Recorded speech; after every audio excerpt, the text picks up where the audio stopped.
भाई एक बात बता, क्या तू कभी किसी के साथ इतना अटैच हुआ है कि तुझे उसके अलावा कोई दिखाई ना दे? मतलब हाँ, सुबह का सबसे पहले उसका मैसेज चेक करना और सारी सारी रात जाकर बात करना और छोटी छोटी बातें तुझसे शेयर करता है और तुझे लगता है कि ये बंदी अब यही मेरी लाइफ है, इसके अलावा तो भाई कोई है ही नहीं जो मुझे संभाल सके। और अपनी फैमिली वालों से हम लोग इतना नफरत सा करने लगते हैं कि जैसे मानो हमारे दुश्मन हो, और सिर्फ किसके लिए? वो एक लड़के के लिए या फिर लड़की के लिए। लेकिन बाद में एक दिन ऐसा आ ही जाता है जब तुम्हें समझ आता है कि इस लड़की का एटीट्यूड चेंज हो रहा है। जो पहले मैसेज का रिप्लाई तुरंत आ जाता था अब लेट होने लगा है, और जो तो सारी सारी रात जाग कर बात करता था अब उसकी तरफ से सिर्फ में बदल गई हैं बातें। और फिर एक दिन वो आ ही जाता है जब वो बोलती है कि यार अब हमें लगता है कि थोड़ा सा ब्रेक लेना चाहिए, और तुमको समझ नहीं आता कि यार गलती हुई कहाँ पे है, क्योंकि ये जो पर्सन है ये मुझसे जीने मरने की कस्में खा रहा था, और अब ऐसा क्या हो गया कि एक दिन में ये बदल गई है और अब जाने की बात कर रही है, ब्रेक लेने की बात कर रही है। और ये तो मैं अपनी ही पर्सनल कहानी बता रहा था, क्योंकि ऐसा ही मोस्टली लोगों के साथ होता है और ये मेरे साथ हो चुका है, इसलिए मैं तुम्हें बता सकता हूँ कि भाई टीनेज में गर्लफ्रेंड बनाना फ्यूचर में कितना रुकावट उत्पन्न करता है। अब सुनो ये सब होता क्यों। पहली बात, जो तुम सोच रहे हो कि ये प्यार है, तो भाई ये सिर्फ एक हार्मोनल का गेम है। साइंस की लैंग्वेज में बोले तो डोपामीन और ऑक्सीटोसिन का ओवरडोज। मतलब तुम्हें लगता है कि ये बंदी मेरे बिना तो अब जी ही नहीं सकती है, लेकिन भाई ये तो बस एक फेज था जो कि निकल चुका है, अब वो उससे आगे आ चुकी है, अब तुम वहीं पे फंसे रह गए। टीनेज रिलेशनशिप का फंडा सिंपल है। सबको स्टार्टिंग में लगता है कि भाई ये फॉरएवर वाला लव है, लेकिन 90% लोगों को प्यार तो स्कूल और कॉलेज में ही हो जाता है, और बाद में जाके उनकी लाइफ में एक दूसरे का नाम भी याद नहीं होता है। और ये भाई सच्चाई है, क्योंकि मेरे जो भैया हैं उन्होंने अपनी एक कहानी बताई कि उनकी कितनी सारी गर्लफ्रेंड रह चुकी हैं पास्ट में, कॉलेज, स्कूल। और भाई मैंने उनसे नाम पूछा तो लिटरली उनको स्टार्टिंग वाली जो उनकी जीएफ थी उनका नाम ही नहीं याद है। अब तुम सोच सकते हो कि आगे कितनी सारी लड़कियां हैं जो तुम्हें मिलेंगी। और उन्होंने बताया भी था कि भाई अगर गर्लफ्रेंड वगैरह का तुम्हें चक्कर लगे, ऐसा लग रहा है तुम्हारे अंदर फीलिंग आ रही है, तो उसे तभी नष्ट कर देना जब तक तुम कॉलेज में नहीं आ जाते, क्योंकि टीन एज की जो एज है वो हमारा फ्यूचर बनाने के लिए होता है। और अगर तुम ऐसे करते हो ये सारी चीज़ें, तो भाई फ्यूचर में तो रुकावट पैदा होंगी ही होंगी, और इससे तुम फिर बच नहीं सकते। क्योंकि अगर तुम एक बार रिलेशन में आ गए तो या तो लड़की के चक्कर में तुम बर्बाद हो जाओगे या फिर अपने फ्यूचर से ही हाथ धो बैठोगे। पर प्रॉब्लम क्या है पता है, हम लोगों का दिमाग ये एक्सेप्ट करता ही नहीं है कि वो लड़की या फिर लड़का चेंज भी हो सकता है। और फिर उसके बाद हम लोग क्या करते हैं, सैड सॉन्ग सुनते हैं, डिप्रेशन में चले जाते हैं, और वो भी ओवरथिंक की वजह से।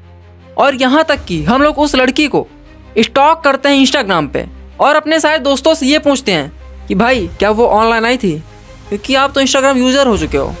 और जब तुम्हें पता चलेगा कि उसके नए दोस्त भी बन चुके हैं, तब तुम्हारी तो जल जाएगी, और तुम खुद को ही ब्लेम करोगे कि शायद मेरी ही गलती रही होगी। भाई सच सुनेगा, देख तेरी कोई गलती नहीं थी, बस गेम ख़त्म हो गया। जो चीज़ नेचुरली ख़त्म होने वाली थी वो ख़त्म हो चुकी है। अब बात यह है कि आगे तुम क्या करोगे। एक नॉर्मल बंदा ब्रेकअप के बाद क्या करता है, सैड सॉन्ग सुनता है, मोटिवेशनल वीडियो देखता है, दोस्तों से सिंपैथी लेता है, और सीक्रेटली उस लड़की को स्टॉक भी करता है। कुछ लोग तो अपनी एक्स को ही पटाने की कोशिश करते हैं, इंस्टाग्राम पे फेक अकाउंट बनाएंगे, फेक डीपी लगाएंगे और उसको जाके स्पाई करने लगेंगे। मतलब भाई सेल्फ रिस्पेक्ट भी कुछ होती है। और जो बंदी तुझे छोड़ के गई है, तू अभी तक उससे स्टॉक करने में लगा है, इंस्टाग्राम पे ये देख रहा है कि उसका लास्ट सीन कब है, तो तू अपनी आँख खोल भाई, क्योंकि जो इंसान तेरे बिना आगे बढ़ रहा है तो उसके लिए अपनी ज़िंदगी बर्बाद कर रहा है। ये टाइम दोबारा वापस नहीं आएगा। तो अब आगे क्या करना है, एक सिंपल फंडा है, जो तेरा है नहीं वो कभी तेरा हो ही नहीं सकता, और जो तेरा होगा उसे स्टॉक करने की ज़रूरत नहीं पड़ेगी तुझे, वो अपने आप तेरे पास चल के आएगा। और अगर तुझे अभी भी लग रहा है कि तेरी बंदी सबसे अलग है, तो यकीन कर भाई वो लड़की ही है। तो तू एक काम कर, 5 साल बाद मुझे आके बताना क्या तुझे इस लड़की का नाम भी याद रहेगा, अगर तुझे यहीं पे छोड़ के अपनी लाइफ में फोकस करके आगे बढ़ता है। तो एक्सपीरियंस वाले बंदों से बात करो और उनसे पूछो कि भाई क्या टीनेज में गर्लफ्रेंड आना सही है। तो भाई बेटर यही है कि तू अपनी वैल्यू समझ, और अगर तुझे किसी के बिना जीना मुश्किल लग रहा है तो जिम जा, अपनी बॉडी बना, सेल्फ इम्प्रूवमेंट को अपना और कोई स्किल सीख। सबसे महंगा पॉइंट तुझे ये पड़ने वाला है, हर वक्त अपना मोबाइल लेके मत बैठ। और लड़कियों के चक्कर में लड़कों को कभी फ़ोन तोड़ने की ज़रूरत नहीं पड़नी चाहिए। उनको अपना माइंडसेट बदलना चाहिए, अपनी लाइफ में आगे बढ़ना चाहिए, पैसा कमाना चाहिए और अपना लेवल यहाँ से यहाँ लेके जाना चाहिए। भाई एक बात सुन, तू जो प्यार समझ रहा है वो एक्चुअल में प्यार है ही नहीं, वो सिर्फ एक अट्रैक्शन है। क्योंकि ये प्यार व्यार 20 के पहले तो हो ही नहीं सकता, क्योंकि उस समय तू इतना मेंटल से प्रिपेयर है ही नहीं कि तू प्यार कर सके। और उस टाइम पे तू सोच कि उस लड़की में तुझे क्या चाहिए। अगर तुझे कुछ चाहिए तो प्यार हो ही नहीं सकता है। और इसे साबित करने के लिए तो अपने मम्मी पापा को देख, वो एक दूसरे की रिस्पेक्ट करेंगे, बात करेंगे ऐसे कि मानो देवी देवता हो। और तुम भाई यहाँ पे बकचोदियाँ करते रहते हो उसके साथ चैट में, कॉल पे। तो बस मेरा कहना यही है कि भाई अपनी टीन एज में अपनी लाइफ को इम्प्रूव करने पे लगाओ, ना कि लड़कियों के चक्कर में टेक्सटिंग, फ़ोन कॉल से रात भर जागना, ये सब करो। मैं अपनी लाइफ की कहानी बता रहा हूँ मान लो एक तरफ से, क्योंकि मैं यहाँ से निकल चुका हूँ। मैं अपने 20s को पार कर चुका हूँ, लेकिन मुझे अभी भी याद है कि मैंने कितने सारे पापड़ बेले हैं एक टाइम पे वहाँ से निकलने में। एक दलदल में मैं फंस चुका था, और सिर्फ किसकी वजह से? यही टीनेज में गर्लफ्रेंड बनाने की वजह से। और भाई मेरा फ्यूचर कहाँ से कहाँ आ गया है। मैं पढ़ाई में पहले रॉकेट की तरह जा रहा था, और लास्ट ईयर मेरे नंबर इतने कम आए कि मुझे बाद में अफसोस हुआ।